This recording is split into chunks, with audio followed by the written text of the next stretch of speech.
আসসালামু আলাইকুম। আমার চেম্বারে বরাবরের মতো আপনাদের স্বাগতম। রোজা এসে গেল। আর এই রোজাতে আ আমরা সবাই বরাবরের মতো ইফতার করব, সেহরি করব। তবে আ রোজাতে এই সেহরি ইফতারের সঙ্গে কিছু মানুষের অসুবিধা হতে পারে।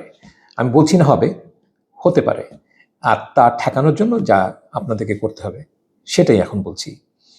যাদের পিত্তথলিতে পাথর আছে জানেন, কিন্তু কোনো উপসর্গ নাই, তাদেরকে বিশেষ করে অনুরোধ যে আপনারা সেহরি এবং ইফতারের সময় হুট করে অনেক বেশি খাবেন না।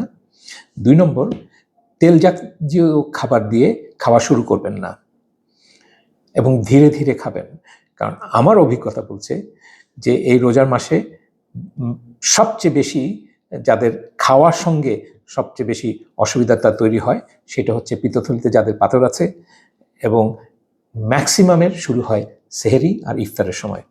অতএব দয়া করে যারা ব্যথামুক্ত আছেন, কোনো উপসর্গ নাই, উপসর্গ মুক্ত থাকতে চান, তাদের কাছে অনুরোধ ধীরে ধীরে খান, একসঙ্গে অনেক বেশি খাবেন না, এবং তেল জাতীয় খাবার দিয়ে খালি পেটে খাওয়া শুরু করবেন না। ধন্যবাদ।